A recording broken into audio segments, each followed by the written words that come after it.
Hey folks, welcome to Unqualified, the fantasy football podcast that's been searching for our leader, our producer. Searching for our fearless producer since 2017. Rob, where are you? Rob, wait a second, you're not Rob. Rob, you're not Rob. Ron's not here? Rob's not coming? Yeah, so we're without our producer tonight, Rob Diesendorf. So this is Scott and Sean just kicking it live from our basements. I mean, it's great to be with you, Scott. Don't take this the wrong way, but it's just not the same. It's not the same. I actually kind of miss Rob and his quirky intros. That intro was not nearly on the same level, but yeah, we're searching for him. If you found Rob, let us know where he is because we have no idea. And we're also really late with the wide receiver summit. You guys have probably done all your drafts already, and this is very, very late, but we needed to do it. So sorry, but you could just listen for just for affirmation of what you've already done. You know, if you drafted a guy and then we're like singing his praises, you're probably going to feel great about it. And let's be real, I feel like that's what you guys come for a good chunk of the time anyway. Not to put just them all affirmation. On the spot. Yeah, exactly. Or like feeling like shit because you made the wrong decision because you drafted Emmanuel Sanders and we told you not to for the end time. But yeah, do what you gotta do, whatever. Emmanuel Sanders should be owned in, 0% of leagues? Probably zero, yeah. Steven Hauschka, is Hauschka still in the league? That I couldn't tell you, actually. I have no idea. Maybe Buffalo? He was on Buffalo last year, but he should probably be, he should probably be dropped as well. You know what? I think I figured out where Rob is. Okay, so we have this, we got a DM from Dirty Mike, Mike Brady. He actually asked us, let's see, what did he say? He was trapped in bumper to dashboard traffic. That's an interesting term. On the George Washington Bridge. He was wondering if Rob would recommend City Bike as a better alternative to driving from New Jersey. My guess is Rob probably went to check that out for himself. Oh, you know what? He's probably checked it out, and then after he checked it out, he went to City Bike Corporate, which is, as we all know, in New York City. Yeah, in Astoria, right by his apartment. All I'm going to say is I'm hoping he wasn't wearing a gray shirt again. If he went with the white Thompson tee and then stormed into City Bike headquarters, that's the move. I really hope that's what he went with. If he went gray again, he's going to get left out of the building. Yeah, he's going to send us. I'm sure he'll send us a video of him throwing his City Bike at the counter at City Bike Corporate. But so they can sponsor us too, and Thompson Tee can sponsor us as well because Rob, I'm sure, wore a shirt to that corporate meeting as well. The various adventures of Rob Diesendorf. I am here for it. That's all I'm going to say. Yeah, I agree. So we'll miss him tonight, but this episode is the wide receiver summit. So we're going to get into a similar format to the running backs, quarterbacks, tight ends, and end it with the wide receiver, which is kind of one of the highly touted positions as of the past few years. So we'll get right into it. All right, so it's time for the stock market. Stock market, you ready? The stock market for wide receivers. Yeah. That's a good noise for that. We'll have Rob edit that and put in some of that noise. But yeah, so stock market, we do it every summit, and this is basically like some subsections. We have like off-season risers, fallers, overvalued, undervalued. So for wide receivers, off-season risers and fallers, who do you got this year, Sean? I think Stephon Diggs is rising a ton, and a lot of it has to do with that miracle play in the playoffs last year. But with Kirk Cousins there, and if he could stay healthy, he could have a really nice year this year. I definitely like Diggs in like the end of the third, beginning of the fourth round.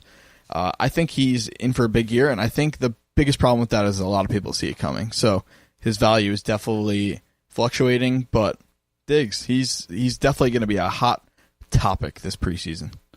Hot commodity.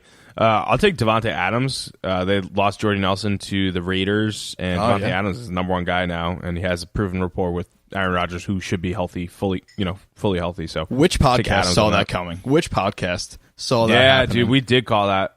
Well, yeah, not the off-season stuff like Jordy leaving, but Devontae Adams. You've been a supporter of Devontae Adams from day one. Yep, he's a great player. On the other end of the spectrum, fallers, Jordy Nelson going to the Raiders. We can kind of agree that's like the biggest offseason fall, right? Oh, for sure. He was like, what was he, a second-round pick last year? Yeah. Yeah. He torpedoed a lot of people's fantasy seasons last year. And now he's in a spot where I don't even know if he's the number 2, honestly, with Martavis there. So, I don't know. No, he might not be. And there's some rookie. I don't know his name. Never mind. Good take, Scott. Next, anyway, most overvalued and undervalued. Who do you got this year? All right, so I actually talked about all three of these guys already, so I'll keep it nice and short. My overvalued is Demaryius Thomas. I don't see the Case Keenum, influx being, magical. I think Demaryius will be a low end wide receiver 2, maybe, which is where you're drafting him. I don't know. I kind of see him as more of like, he's going to regress. He's getting older. I just don't see it with him. And then undervalued, Mike Evans. We talked about already. For all you people that have a top 3 pick and wind up getting Mike Evans as your third best player, like, just fuck you. I hate you. And then Nelson Aguilar, who I talked about already. Huge value there, especially if Alshon Jeffrey starts the season off the field. Aguilar could see a ton of targets. So definitely like him a lot this year, and he's come a long way. Yeah, overvalued, I got Emmanuel Sanders. Yikes. This guy. Fuck you. Yeah, and then I got Sammy. On a more serious note, I mean, he is overvalued, like he always is for me, because I'm never gonna ever take him again. Sammy Watkins for me is being overvalued. I mean, people are taking him as like their second wide receiver, and I just feel like they're taking that because of his name. Like, oh, I got Sammy Watkins. He's like a freak athlete, and he's my number 2 guy. Yeah, he's only 24 years old. But this is his third team in 3 years, I think. He was on the Rams last year. Yeah, right? Chiefs this year. He's only Rams 24? last year. Yeah. Isn't that crazy? I think he's 24. Nuts. Yeah, he was young when he came out. That can't be right. Let me check. Let me fact check that. Oh, sorry. Shit. He just turned 25 in June. Oh, still, though. That's crazy. I mean, yeah. It's insane. But this is his third team in 3 years. He's already been on 3 teams, and he's 25 years old. So I think he's kind of a bust at 4 when he was 4th overall in the draft. And now with the Chiefs, he's going like 50th in fantasy drafts. It's too early. Just wait. And then undervalued, I got Mike Williams, who's like barely getting drafted. I think he's going to have a good year as the number 2 guy behind Keenan Allen on the Chargers. Allen Hurns going really late. I think he's the number 1 guy in Dallas. And Robert Woods. He was the number 1 guy on the Rams last year when he was out there. Great team name, right. Too. Off in the Woods. Yeah. Nobody beats Off in the Woods. That's a great team name. Absolutely. Yeah. You can't really think of a good team name with Sanders, though, because he sucks. Biggest home run potential breakout for wide receivers we got? Will Fuller. He was that one guy last year that when he just went off, everyone that didn't own him was going, "Oh, he can't keep it up. He's not going to." And then he did. It's unsustainable. And then he did until Watson got hurt. So Will Fuller, he's going to have a huge year. I could see him ending the year as a wide receiver 2. Yeah, I agree. And his ceiling might be even higher than that. He could be Tyreek Hill this year. So Will Fuller is a guy that's definitely a great value, definitely a home run breakout candidate. He was a first-round pick in the NFL draft, too. Like, people forget that from Notre Dame. Yeah. He was the number 1 guy that they took that year. So, and just like they did with DeAndre Hopkins, the 3rd year that Hopkins was out there, he killed it. Or 2nd year, maybe.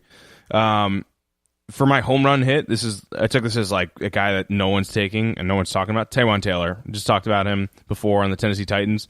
I think he could find a home as like the slot guy there or the number 2 guy behind Corey Davis. With Marcus Mariota. They got a really good core of offensive talent there. Biggest bust potential on the other end of the spectrum. Yes, this is why I like Nelson Aguilar so much. I think Alshon Jeffrey, look, he's always been injury prone, and he's already got a very significant injury, so he's someone that I just won't own this year because there's a lot of bust potential there. And I'm taking T.Y. Hilton. I pretty much think he's going to be a bust every year, and he kind of never is, but he's also never like the number 3 or 4 wide receiver in fantasy. He's always like 10 or 9 or 11. I don't know. He's like an annoying. I don't know. I don't like T.Y. Hilton. I guess this is what I'm saying. Andrew Luck coming off a big shoulder injury. They drafted 2 running backs, so they're probably going to get to a little bit more of ground and pound. They took in Eric Ebron, another tight end, so maybe they'll throw to more tight ends and safety valves for Andrew Luck coming back. I just don't see him being a top 5 or 10 wide receiver. I think he's going to be like 20th. I love watching T.Y. I'm a big T.Y. guy. Yeah, I think the reason I don't like him is because you've beaten me while playing T.Y. Hilton. That's probably why. I just like block that out of my fucking memory. And it's always like the last half of the fourth quarter when he just like, Yeah. oh, I'm like, oh, it's TY time. Here it comes. It's such bullshit. Honestly. Whatever. Yeah, sponsor us. Sean's bandwagon wide receiver. Who do you got? Oh, man, start the engines. Call everybody in town. They're hopping in the back of the pickup truck. Josh You Gordon. love him so much. Why don't you just marry him? Josh Gordon is back in town. If you watch the third episode of Hard Knocks, they're warming up for their game. I don't even remember who they played, but Hugh Jackson goes over to Todd Haley and goes, the bird has landed. And Todd Haley's like, what? he's like, what the fuck are you talking about? He's talking about Josh Gordon finally reporting to camp. The guy is just a superhero turned football player. Yeah, he's troubled, but it just adds to the appeal here. He's just, I can't say enough about this guy. He is so good at football. He is Julio Jones without a good quarterback. Josh Gordon, if he's your wide receiver 2, I love it. I love it. If he's your wide receiver 1, obviously there's a ton of risk, but he's your second wide receiver. I think you're in great shape, and you're going to have a ton of fun. And again, I might be biased because I owned him in 2014 when he just lit the league on fire. So, you mean 4 whole years ago? That's that year? You mean 4 years ago? People don't forget. Yeah. Yeah, okay. I'm not taking him in any leagues this year, but have fun. Bandwagon wide receiver, I got Devin Funchess. So we talked about him. I talked about him before. Number 1 guy, Kelvin Benjamin's gone. Cam likes big body guys. He used to be a tight end in college. 2nd round pick in the NFL draft. He's going 70th overall. I think he'd be a top 15 wide receiver at the end of the year. Write that down and mark it down. This just says it all. These 2 players says it all about our philosophies towards fantasy football. I'm like, all upside, all risk, and yours is just like, he's going to be good, and I can't argue with it, but it's just not as fun as owning Josh Gordon. All right, well, anyway, it's because that's the reason. Like bandwagons, we could do whatever we want there. Biggest bounce back wide receiver, our last subsection of the stack market. I like Allen Robinson. I think he is a complete number 1 NFL receiver. I'm not saying he's a fantasy wide receiver 1, but he's a good, like, your top target on your team. And I think Mitchell Trubisky, he doesn't get me that excited. But if Allen Robinson's my flex, and I have, say I have Adam Thielen and, I don't know, Josh Gordon, and I take Allen Robinson as my flex, I love the upside there. Obviously, it's risky with the Bears. We don't know what they're going to be. But they're going to be an NFL offense. They have a good offensive head coach now. So Allen Robinson could have a really big year. And I think he's definitely going to be at least return on value as far as where he's being drafted. So I like Allen Robinson to bounce back. Yeah, my bounce back is Amari Cooper. Again, I chronicled that before. I just think like the number 1 guy for John Gruden's offense. Maybe his philosophy has changed recently, but he's a big like football guy, and I feel like he's just probably in love with Amari Cooper. He's probably in love with Jordy Nelson, but with Amari Cooper even more. And he's just going to funnel and shove the ball down his throat all year. I feel like I've heard him like rave about Amari Cooper on Monday Night Football before. So I'm sure he has. Yeah, there's no doubt John Gruden, football guy, has. So when you talk about Allen Robinson as your flex guy, I wanted to talk about one quick strategy that get your opinion on. I think that's a good one. If you have 2 solid running backs and then 1 solid wide receiver 1, like Mike Evans, let's say you're picking third overall, you got David Johnson, and then at the back end, Devontae Adams, maybe Christian. Yeah, or you get like Christian McCaffrey and then Mike Evans. So you're solid. You got 2 solid running backs. You got a solid wide receiver 1. What I like to do in those later rounds is like take 2 riskier but high reward wide receivers, because you could plug in one of them. Like let's say you take Allen Robinson and Robert Woods. Like with both those guys, like I wouldn't know who to start week 1, to be honest with you, unless I looked at the matchup. But they both have high upside. Instead of taking like a Demaryius Thomas where you could just plug him in every week and be boring about it. Like Allen Robinson coming off a big injury, Robert Woods also injured last year. 2 like hopefully wide receiver 2s that you can plug in like week after week. I love it. I would say I try to avoid picking guys that I'm not going to be excited about plugging into my lineup every week. So for me, that's like Golden Tate. I love Kenny Galladay, and I think Marvin Jones is definitely a big part of that offense. So Golden Tate's a guy that like I'm never going to be like, oh, yeah, I can't wait to watch the Lions play, so Golden Tate could be my wide receiver too. I agree. I'm taking, especially if I have a nice first couple of rounds, I'll take higher upside, because the downside is if they get hurt, you pick up a guy up off waivers, and then you kind of figure it out. But if you play Demaryius Thomas every week, you're limiting your ceiling, I think. So I definitely agree with what you're saying there. Stock market's bumping, wide receivers. All right, let's get into probably the most high-profile position in fantasy football, the wide receivers. So we're going to do this the same way we did the other three positions, go round by round, talk about the guys going in each tier, who we like, who we don't like, who is really jumping off the screen to us as a steal this year.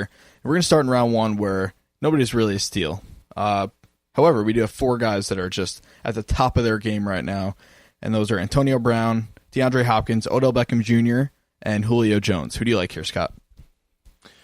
Yeah, you can't go wrong with Antonio Brown. He's been the number one wide receiver in fantasy for the past 4 years, I think.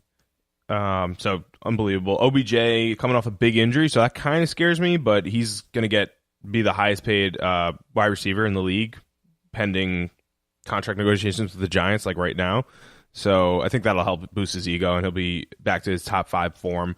DeAndre Hopkins, I absolutely love. He's a freak of nature. I think you might see Will Fuller get even closer to him in terms of value towards the end of the season. So it's like kind of a hot take, but I still love all these guys. Julio is the only one that I wouldn't take in round one. He had 3 touchdowns last year, and touchdowns have always been an issue, and he gets hurt a lot. Yeah, I'm in 100% agreement. And my biggest question before we move on to round two, which of these wide receivers would you take over a running back in round one? So what I mean by that is, like, obviously the first 4 running backs off the board are pretty much set in stone, but which one of these guys would you take ahead of Saquon Barkley? Who would you take ahead of Alvin Kamara?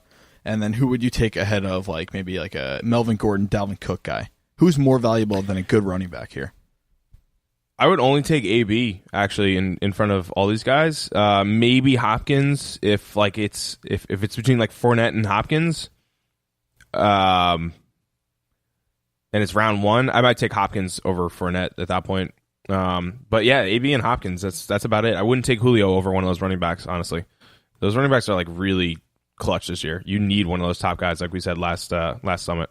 Yeah, I agree with you. And you might see a scenario kind of go where you see somebody get DeAndre Hopkins in with a 10 pick and be sitting there looking at possibly getting Odell Beckham as their second player. As tempting as that is, you really need one of those running backs in the first 2 rounds. So just keep that in mind. Right. Yeah, and even if you take like Hopkins at 10, I don't know what I was going to say there. Oh, I'd rather right. So to go off of your point, like I'd rather have Cook and or Fournette with like OBJ instead of just Hopkins and like one of the other scrub running backs. Yeah. Oh, fair enough. Let's look at some wide receivers in round 2.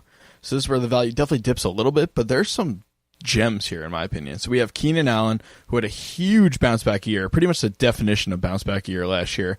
Yeah. Michael Thomas, AJ Green, and Devontae Adams. Those are the 4 guys currently going in the second round. Who do you like here? I like Michael Thomas a lot. He has the most or second most catches in NFL history in his first 2 seasons. It's insane how productive this guy is in his 2 seasons in. AJ Green is like on the bad side of 30 now. He's like, I think he just turned 30. So he might have a little struggle here. And John Ross, I don't know how productive he's going to be, but he should be healthy all year. So that should maybe help or hinder. I don't really know if it's going to help or hinder AJ Green. Keenan Allen, I've been burned too many times by him, so no.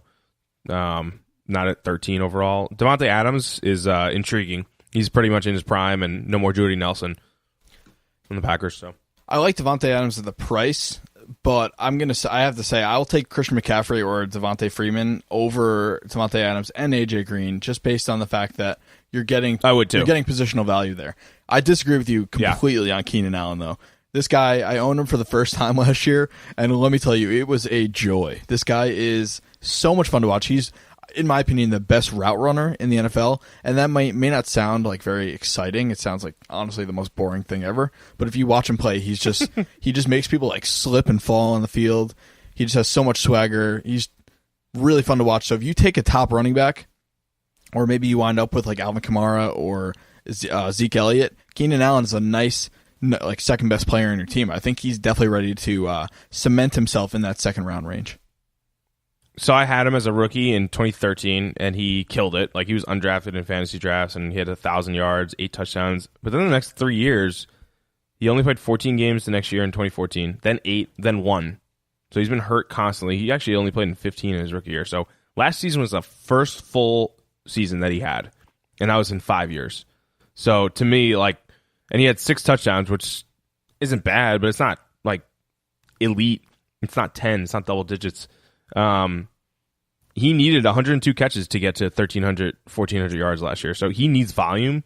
With Mike Williams there now, fully healthy, and Rivers getting 1 year older, and maybe the running game still continuing with Melvin Gordon, I just don't see him repeating this again next year. But that's just me. Oh, man. See, the thing I like about him, before we move on, he's unique because OBJ is sort of like this too, and I guess Antonio Brown to an extent. He plays on the outside, and when they go 1 wide receiver, 2 wide receiver sets, but when they go 3 wide, he kicks to the slot, and Philip Rivers loves to just feed that middle of the field. Antonio Gates is not what he once was. Hunter Henry is...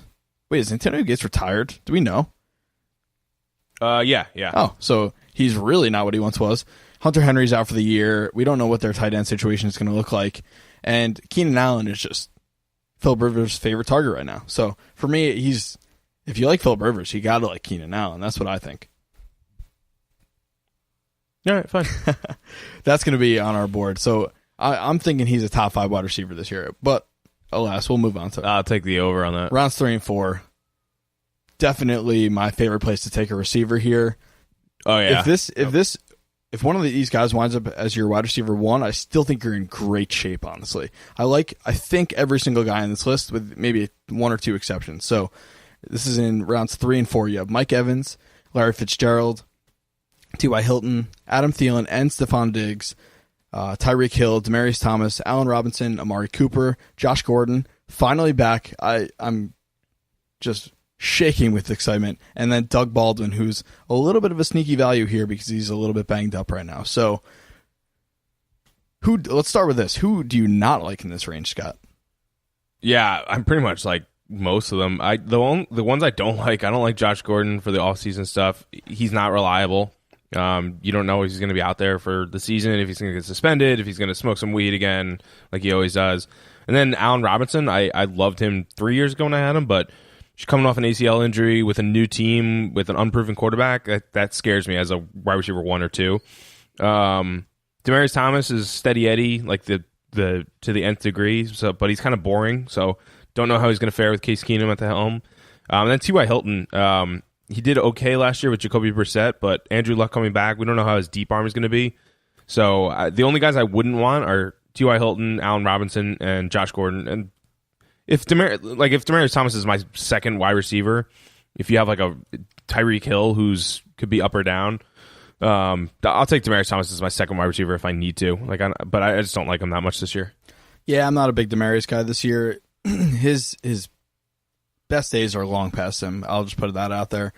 I'm a little shaky on Amari Cooper. I don't think I'll own him at all this year, especially after owning him last year. He was just something was up with him. We could talk about the Monstars theory, like Space Jam. Somebody needed his talent. I don't know. Yeah, it could have very well have happened last year. But the guys that I really like here, I think Josh Gordon is good as your second receiver. I don't trust him at all as a wide receiver 1, but if he's your wide receiver 2, I think you're in decent shape there. I love Mike Evans as your third best player. This is why I'm so jealous of people that have like a top 3 pick, because you could easily get Mike Evans as your third best player. That's just unfair. It's highway robbery to me. Love Mike Evans. I love both the Vikings receivers here. Definitely Thielen above Diggs. I would take Thielen in round 3. Diggs more of a round 4 guy. And Tyreek Hill. I don't get it. He's one of the most fun players in the league to watch. He puts up numbers. He's great in PPR because he catches a ton of screens and shovel passes and all that stuff. I don't get it. I would take him in round 3, and he could be my makeshift wide receiver 1, no doubt. Yeah, you got to watch that. We said this in the QB Summit, but Pat Mahomes' 70-yard bomb to Tyreek Hill in the end zone, or close to the end zone. The guys I really like on the flip end are Mike Evans. Again, enough said. I like Diggs more than Thielen. I'll take the opposite of you. I'll take Diggs in the third round, Thielen fourth. Ooh. We'll see who does better at the end of the year. And then Cooper and I love Baldwin this year because he's the only guy there pretty much with Jimmy Graham gone. I really like Amari Cooper. So with John Gruden, there's some crazy stat that so I don't know if you remember this when John Gruden was the coach of the Bucks, Antonio, oh my God, I forgot his name. There was some no-name wide receiver on the Tampa Bay Buccaneers in like 2008. Antonio Bryant. I don't know if you remember him. He was a one-hit wonder. Yeah. Yeah. In like 2008, he had like 1,400 yards, 10 touchdowns. That was John Gruden's last year as the Bucks coach, I believe. And so basically he takes like even unproven guys, the first wide receiver on the team, he funnels targets like with 25% of the targets, they go to the number one guy. So that's Amari Cooper. It's not going to be Jordy Nelson at 33 or 34. That's going to be Cooper in his prime. So I think there's a huge bounce back year for Amari Cooper this year. Wow, I like that. I like that stat. That might have me reconsidering my position on Cooper. It'll take some time though. It definitely will take some time to heal. It should. All right, let's look at rounds 5 and 6, and definitely some finds here. A lot of guys I don't like nearly as much, but definitely some value here. So we're looking at Golden Tate, Jarvis Landry, two of the slottiest guys out there for sure. We have Marvin Jones Jr., Alshon Jeffrey, Brandon Cooks, Juju Smith-Schuster, Robert Woods, Chris Hogan, Michael Crabtree, and then Emmanuel Sanders, who I'm sure we won't talk about at all. This is a weird range for wide receivers. I feel like this is a good time to take a running back because it's just a little shaky here. What do you think about these five? Yeah, what do you think about this 5-6 range? Yeah, I agree. If you want to go back to like draft strategy, I'm taking running back 1 and 2, and then wide receivers 3 and 4. Like those guys that we just talked about, those are perfect wide receiver 1 and 2s. But these guys, because like these guys aren't like that proven. Golden Tate and Jarvis Landry in PPR leagues, like yeah, take them. Marvin Jones with Kenny so Marvin Jones averaged 10 targets a game with Kenny Golladay out last year. With Kenny Golladay in, he only averaged 5 targets a game. So now that Golladay is back healthy, had a full offseason to kind of prep and get healthier, Marvin Jones is due for a downgrade here. Alshon Jeffrey, always hurt, never going to be out there. Carson Wentz isn't going to throw him the ball in the beginning. It's going to be Nick Foles. So, no. Juju Smith-Schuster, too young and unproven with Big Ben. Brandon Cooks, too many mouths to feed in that. The one guy I do like here is Robert Woods. When he was out there and healthy last year, he was the number one guy by far. Target-wise, he was 10 or 11 targets, double digits every game. And he just was hurt last year. So I would take most of my mock drafts, I've ended up with Robert Woods and some with Jarvis Landry and Golden Tate if it's PPR. Yeah, I got to disagree on Juju. I really like Juju as like my flex or my first guy off the bench. I think he's primed to have a nice steady year. He's going to catch the ball a ton, and he's pretty explosive. So I think Juju's a guy that I kind of like. He's kind of under the radar, but he's got room to grow still. And then one guy that I think could be really sneaky. I typically don't like this guy, but if Lamar Jackson takes over in Baltimore, Michael Crabtree could be awesome. Could be absolutely awesome. Even if he doesn't, Crabtree's the number one guy there.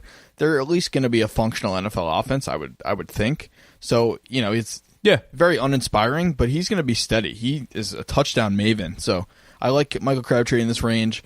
I really like Juju, like I said before, and I got to agree on Woods. I'm a big Robert Woods guy. I don't think Cooks is going to be nearly what he was the last couple of years. Yeah, I completely agree. All right, so that being said, I think we're probably both passing on wide receiver in rounds 5 and 6. Maybe we'll grab one, but that's not like the meat and potatoes part of this draft. I'll look at round 7 through 10. This is where I want to take my wide receiver 3, maybe my wide receiver 4 here.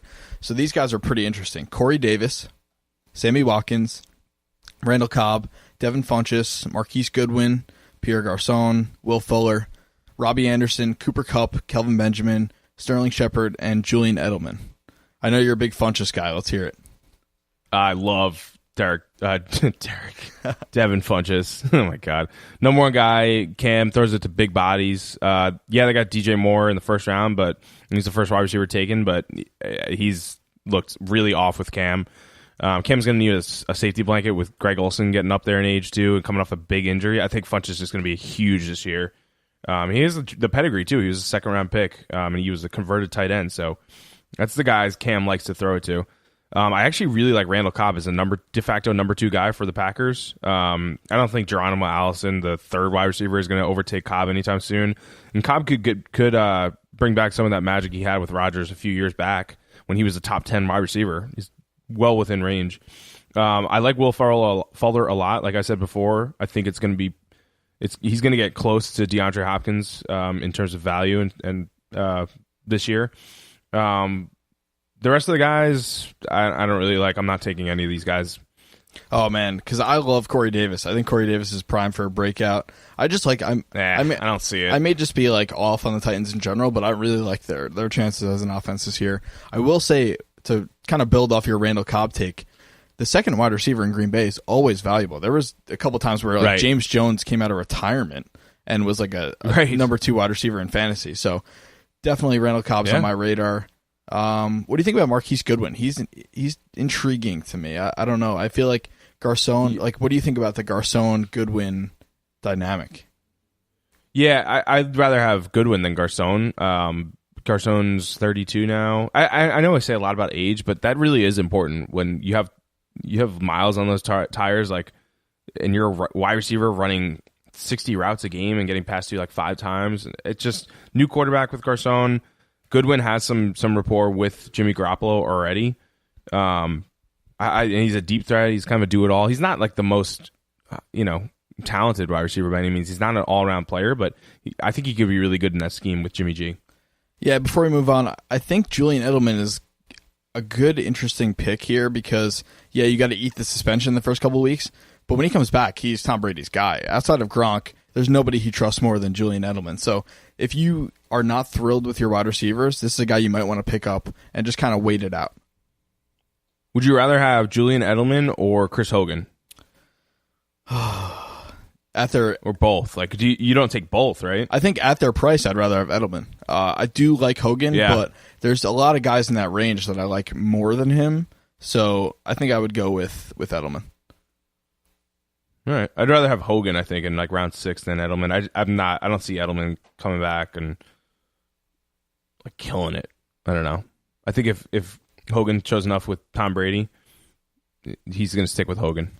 Yeah, and I guess Hogan offers a little more like stretching the field upside, but Edelman, especially in a full PPR, Edelman is definitely an interesting pick there. Yeah. All right, so let's look at the very late rounds, 11 through 14 here. I'm just going to throw a ton of names out. So we have Jameson Crowder and Josh Doxson over in Washington. We have Devontae Parker, who we will not even talk about here. Jordy Nelson. Nope. Kenny Stills, interesting. Marquise Lee, Nelson Aguilar, Rashard Matthews, Alan Hearns, Paul Richardson, Kenny Galladay, Cam Meredith, who's now in New Orleans, which I kind of like, Tyrell Williams, Mo Sanu, and Calvin Ridley over in Atlanta. Probably only like one of those. DJ Moore, we mentioned already. Tyler Lockett. Deshaun Jackson, Danny Amendola, who's now in Miami, Michael Gallup, and then John Ross in Cincinnati. So that's a ton of names, Scott. Let's sort through this a little bit. Who do you have your eye on in this group? Yeah, take a breath, man. That was a lot of names. You got a lot coming up too for undrafted. Oh yeah, I'll take the reins here for a little bit to give you a little breather. Not talking about Devontae Parker. I like Josh Doxson. I think he could do pretty well with Alex Smith. He's kind of like a poor man's version of Tyreek Hill. He's not as fast, but he's a deep threat. And Alex Smith actually had a pretty good deep arm last year, and I think they're going to continue that, especially with the run game kind of in shambles. I like Marquise Lee as the de facto number 1 guy for Blake Bortles. Alan Hearns, also a de facto number 1 guy for Dak Prescott. He's not too far removed from a 1,000-yard season when he was in Jacksonville. So that could be a really sneaky pick in like round 12. Yeah. He's gotten 1,000 yards before, and he's the number 1 guy now. Why would you not? Why is he going that late? I don't get it. Kenny Galladay, I think, will have a really good year. He showed some flashes last year as a rookie. Cameron Meredith, I actually really like on the Saints as the number 2 guy there now. Drew Brees should have a bounce back year in terms of like touchdowns. He had 23 last year, which is lowest his total since 2006, I believe, or 7. But Cameron Meredith showed some flashes in the Bears. The rest of the guys, I'm staying away from. I know you like Michael Gallup, but I'd rather have Alan Hearns, more proven. Yeah, I mean, I mostly like Gallup because I know nothing about him, so he could be good. Alan Hearns, I kind of like too. I agree. I think someone might emerge in that Dallas passing game, and it's like some untapped value there. But yeah. I'm going to talk about a guy in the same division that I think I mean, I hated this guy a couple years ago. I love this guy this year. Nelson Aguilar, with Alshon Jeffrey banged up, they got rid of Torrey Smith, brought in Mike Wallace. That's like a net nothing, like maybe a little bit of a positive. Nelson Aguilar could lead this team in targets the first half of the season. That's what else do you want in this range? Like he's a pretty good player. He's definitely explosive with the ball in his hands. It's just he doesn't always catch it. But you're picking nits here at this range. Do the one thing he needs to do. Yeah, but at this point, I mean, Will Fuller's got hands of stone too, but I like him a lot too. Yeah. But It's Nelson true. Aguilar, the opportunity is there for him to really emerge, and I think you're not going to get that a ton in this range. So I really like him this year, and I really like Tyrell Williams too. I know you like Mike Williams, but I don't know. I'm not seeing it. I think Mike Williams is more of like a red zone, like vulture than anything. I think Tyrell Williams is a proven guy. He was a fantasy wide receiver 2 a couple years ago. I'm not saying he's going to be that now, but he could be a usable flex guy for you this year. Yeah, I agree. All right, so now I had him when he had 1,000 yards too. When I got burned by Keenan Allen, I picked up Tyrell Williams right after, and he got me 1,000 yards that year. That was a really bad year for me in fantasy, though. Oof. But still, the dark days. Good filler. Yeah, starting Tyrell Williams all year is brutal. I'll just say before we move on, if you're going to take if you're choosing between Calvin Ridley and Mo Sanu, like just don't even bother. Just take Ridley. Go with the rookie because he's got the most upside. That's how it works here. So just throwing it out there. That's how it works here. All right. Telling you, you must be new here if you're asking that question. All right, so we're looking at get out undrafted and deep sleepers, and I like pretty much every guy on this list because the price is there. If you want to take a couple of nice wide receivers, if you want to take some extra running backs through the round 7 through 14, just so that you have more shots at guys emerging. Keep an eye on these guys because they probably won't get drafted, and if they do, it'll be super late, and they could wind up outperforming guys going way ahead of them, like Sammy Watkins and Cooper Kupp. I think these guys definitely offer a ton of upside here. So I'm going to again ramble off a ton of names. So buckle your seatbelts. Here we go. Buckle up. Butter up, dudes. Chris Godwin and dudettes. The number 2 in Tampa Bay. This guy is sneaky good, really good player. Someone I'll probably have a lot of this year. John Brown, who I know you hate, but again, if he's on the field, he's pretty explosive. He's kind of like a poor man's T.Y. Hilton, so keep your eye on him in Baltimore, especially if Lamar Jackson takes over. Anthony Miller, exciting rookie over in Chicago. James Washington, exciting rookie over in Pittsburgh. Courtland Sutton, who I don't like as much because he's kind of on a lesser passing offense out in Denver, but still a huge potential there. Mike Williams, who I know you like a lot in L.A. with the Chargers. Keelan Cole in Jacksonville. D.D. Westbrook in Jacksonville. Taywan Taylor over in Tennessee. Christian Kirk, rookie with the Arizona Cardinals.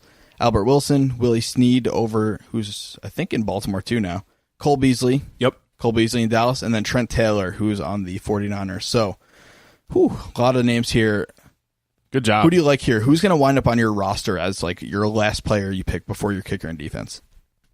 Yeah, Mike Williams is on a bunch of my mock drafts for the reasons I mentioned before. Taywan Taylor, this guy, if you haven't seen it yet, I know preseason doesn't matter that much, but he had 2 burning touchdowns last week. Just look up, just look up Taywan Taylor preseason and just watch in awe. Christian Kirk on Arizona, I like the scheme fit a lot. Second rounder. And he was really productive in college, and there's not too many other mouths to feed in Arizona. Larry Fitzgerald's getting up there, so I like Christian Kirk a lot. Cole Beasley, he has some proven rapport with Dak Prescott. I'm not saying he's going to have 1,000 yards. I definitely can't see that, but I can see him being serviceable as a bye-week fill-in.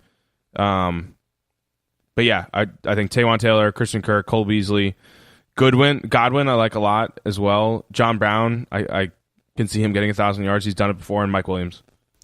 Yeah, I mean, I like most of these guys. I love Godwin. I'm going to have him a ton this year. I really like Anthony Miller, and I really like James Washington. So, obviously, I like Juju and AB, but if Big Ben has a big year, James Washington could have some nice upside. He's not going to be a season-long starter for you, but if injuries pop up, if he goes on a heater in the middle of the year, he could be very useful for you. And he also looks out of this world in the preseason. He could be like Martavis Bryant when he was on the Steelers. Exactly. Deep threat. Yeah. Yep. So if you're playing like DraftKings or other daily fantasy stuff, definitely take a look at James Washington from time to time.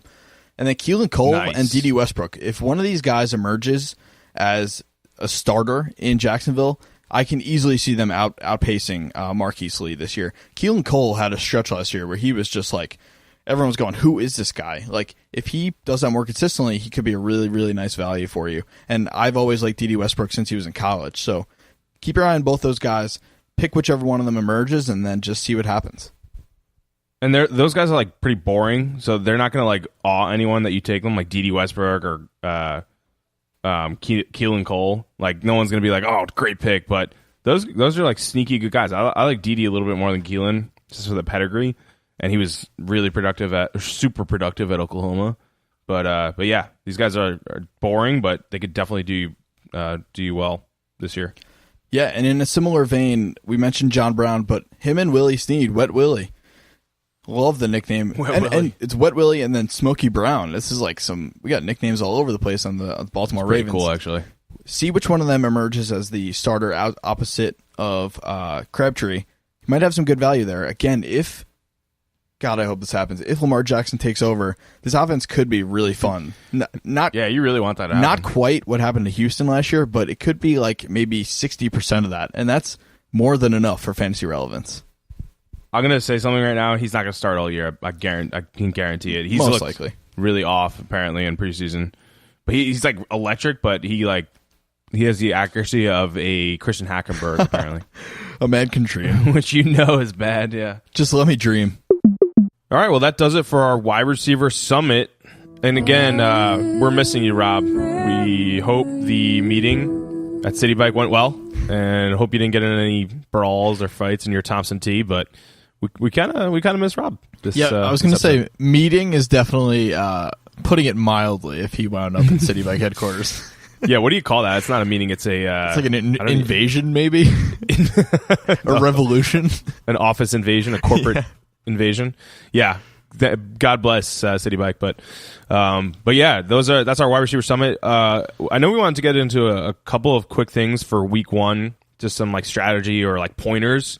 My biggest thing, and Sean, I'll give it to you in a second, but my biggest thing is don't overthink it. So if you drafted a guy in the 5th round, 6th round, and maybe he's questionable, but he just got healthy, like a Doug Baldwin, literally just got the notification on this great Wednesday night, the 5th. That he's healthy. Don't overthink it. Play them. There's a reason you guys drafted them as starters. Don't put in like a bench guy over one of your studs. Yeah, I completely agree. And we say this every year, and it's going to hold true, at least for the first couple weeks. Week 1 and week 2 are going to be super weird. Okay, so don't overreact. Week 1, these teams have had months to game plan for each other, so some wonky stuff's going to happen. You're going to have some guys that come out of the woodwork, 3rd, 4th string guys that have monster games, and then they go away for the whole year just because, their team decided, hey, this is where we can beat this team, and then we've had months to figure out the defense or offense. This guy's going to go off in week 1, and then they may not be like an every week guy. So obviously on the other end of the coin, these early season waivers are important. We'll get to those at some point. We may not go as in depth with waivers because I feel like everyone's kind of on top of that stuff on their own. Yeah. But again, like, you got to really try to watch some of these games, watch the Red Zone channel, and then see for yourself. If you see a guy and he's making fluke plays and it just seems weird, then maybe stay away from that. But if you see a guy getting the ball a ton that you may not have expected, maybe Le'Veon Bell takes a couple weeks to come back and James Conner is lights out. Yeah, why not roll with him? Maybe trade him, to the Le'Veon owner and get something out of it. But at the same time, just keep in mind that week 1 is wonky. Don't go pick up the defense that scored 3 touchdowns because it's just how week 1 is, and week 2 is usually the same way. So again, you might have had a lights out draft. You might have just drafted a championship winner, and you would never know based on week 1. So don't panic. Play your studs and just ride it out. Yeah, absolutely. All great sentiments. I know the game that I'm most excited for is the Texans Patriots because I feel like that's like an all-American game. Deshaun Watson coming back. Tom Brady, as much as I hate him, coming out of a Super Bowl loss. I feel like that's just going to be a high-powered game. So I would stay away from those two defenses, but any game you're in particular you're looking forward to, Sean? I'm actually looking forward to the most Thursday night's game, Atlanta Falcons at the Eagles. I really want to see what the Eagles look like with Nick Foles. I mean, he was incredible in the playoffs last year, but it's a really great storyline, that team, because they're being pegged as this super contender, and I like them a lot, but they're so banged up right now. I want to see how the Falcons rebound from making it all the way to the NFC Championship game last year. I think that could be a really, really fun game, and there could be a lot of points scored in that game too. Yeah, love that game. Any questions before week 1? Let us know. Don't overthink it. We're going to, during the season, just so you guys know and gals know, we're going to release episodes, I believe, on Thursdays. So get the waiver claims in. ESPN's pretty good with waiver claims and who to pick up. We can give you some ideas on like Instagram and Twitter and stuff like that. But we're going to be releasing our weekly episode on Thursdays as of now for the week, for the season. So be on the lookout there. It's back. We're here. We're back. Let's go. Get excited. Get pumped. And we'll see you later. Well, see you later.